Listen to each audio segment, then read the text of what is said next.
Good morning, Autumn. Well, you notice that the road behind me is still closed here in the San Gabriel Mountains from the Bobcat fire that burned here back in 2020.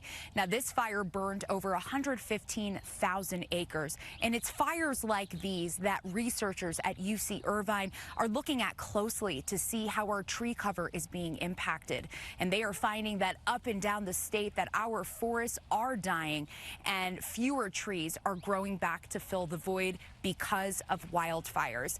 Now, these researchers looked at satellite data from the 1980s until now, and they found that in the last 20 years or so, that fires are becoming more frequent, they are hotter, and they are drier. Speaking with UC Irvine researcher John Wang, he says that mega fires that we're seeing now are driven in part by climate change.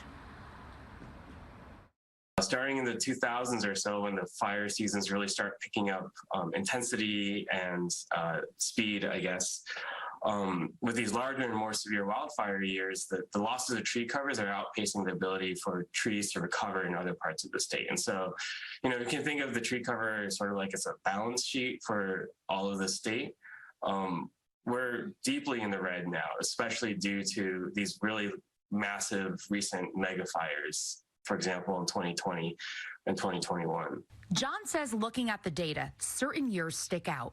Here's satellite imagery from the 2014 Northern California King Fire that scorched over 97,000 acres to the west of Lake Tahoe. It was one of the fastest burning wildfires in state history. The fire left a huge scar on the landscape, and the trees there still haven't recovered.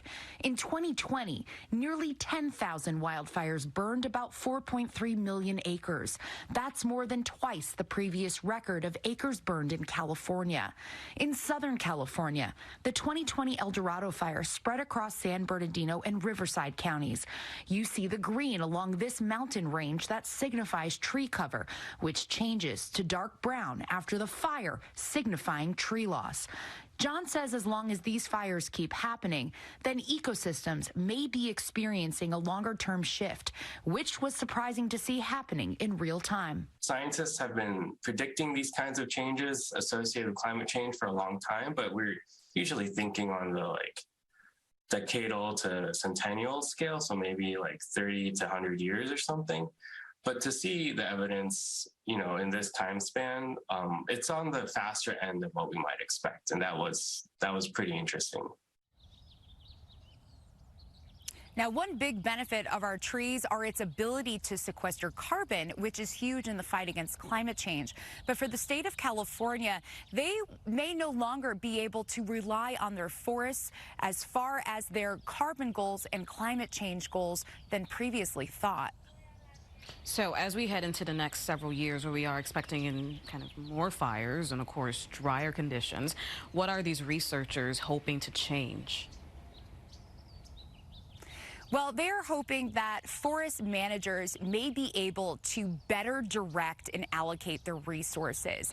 In the past 100 to 200 years, the U.S. enacted a policy that actually suppressed fires. And what happened was vegetation began to build up that would have normally burned in a natural fire cycle. So you have this built up vegetation that has become extremely dry. So when fires do come through, it helps fires spread faster, they're more intense, and they threaten trees. As you mentioned, Autumn, we are not expecting fires to really slow down. We're only expecting things to worsen. So these researchers are hoping that these forest managers may be able to better closely allocate resources in the areas of our forests that need it the most.